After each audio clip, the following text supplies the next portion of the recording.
Yung White Lion. Yung chicks na Koreana. Inano rin ni Atty. Libayan yun. Flex niya rin yun. Ano nangyari? Views, ayun. Nga. Hello mga ka-pride! Welcome back to my channel. This is Chris and you're watching White Lion Returns. So, gusto ko lang pag-usapan ng mabilisan itong si Meloyak. Long time no see, diba? Hi Meloyak! Gusto ko naman. Grabe ka din, no? Hindi ko kinayang kapalan ng mukha mo. Like, hindi ko alam kung saan mo kinukuha yung kakapalan ng mukha mo. Diba? Remember kung ilang beses mo ko pinost dun sa channel mo, sa YouTube channel mo. Mga 3 beses yata. And grabe yung pinakahuli.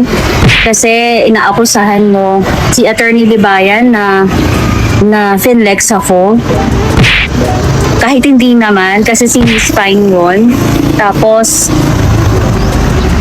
sinabi mo, nilink mo yon sa pagbaba ng views ko. Samantalang, mababa naman talaga ang views ko kasi hindi naman ako sikat na vlogger. Hello? Sinisisi mo sa Atty. Libayan. Sa'yo na, ang dami mong eme. Tapos, kamukat-mukat pala. Saka palang ano. Nagtatago ka lang pala, no? So, yun. Kwento ko lang kung anong nangyari doon sa panahon na medyo nag-aangas-angas pa talaga si Meloyak.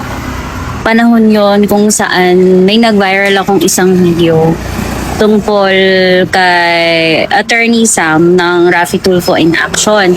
Yun yung parang in-invite as a guest si Ma'am Fine. Nag-viral na hindi naman hiningi yung consent ni Ma'am Fine. Tapos, nirecord yung phone conversation, hindi nagpaalam, and then, yung start ng program, nag-English si Attorney Sam, siya yung nauna. Siyempre, normal naman na pag English yung tanong, English yung sagot. Kaso, sinagot siya ni Attorney Sam in full English, yung straight English. Ngayon, si Attorney Sam na nga. So, dun na uso yung 9 na kasi binaba ni Attorney Sam. Parang, kinat yung phone, yung tawa. Napamura muna siya. Doon talaga pinanganak yung 9 na. Then after mag-viral noon, itong si Melia biglang sumulpot sa channel ko. Actually, nakakainis. Nakakainis siya, nakakairita kasi nagpapapansin siya doon. Tapos sinatawag niya akong zombie. Kasi nag-assume siya nung mga panahon na yun na isa akong kabatas. Pero sa pagkakatanda ko, medyo parang hindi pa naman.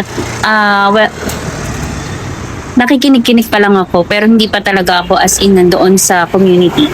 So, balak sana kasuhan ni Ma'am Fine to si Meloyak kasi sobrang nakakairita yung mga sinasabi niya. Naghahangon pa siya ng pustahan. So, nag-reach out sa akin si Ma'am Fine tapos kino-convince niya ako na kasuhan namin. Kaso, nahiya naman ako kasi nung time na yon marami ng problema sa mga Fine. Ayoko nang dumagdag. So, nilet ko na lang. Parang, bayaan mo na yan si Meloyak. Nang sa atong si Journey to Understanding yung nagsasend sa akin ng video, ng link. Tapos nalalaman ko na lang na naka-post na kino-content niya ako. Hindi ko alam kung nakaka-proud yun kasi ew. Mas yan yung pinaka-iyo. Yung tatawagan niya akong chicks. Ma-name calling yun. Bastos eh. So, ayun. Pinatunayan niya lang talaga na bastos siya. Dahil nga dun sa lumabas na meron siyang kaso. Alam mo, Meloyak, binibigay naman namin sa'yo yung, yung karapatan mo na maging inosente sa paningin namin habang hindi ka pa proven na guilty.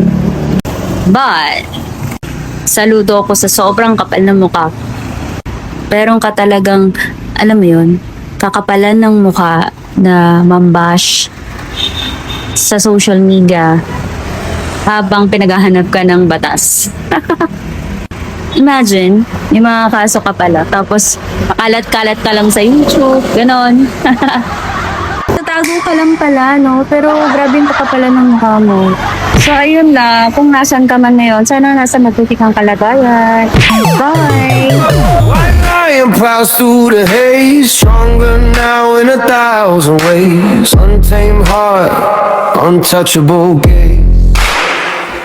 Born in the shadow, but I call my name. From the ash and the gravel, I rose through the flame. Teeth like truth, I bite through the shame. The pride's calling back, and I'm staking my claim.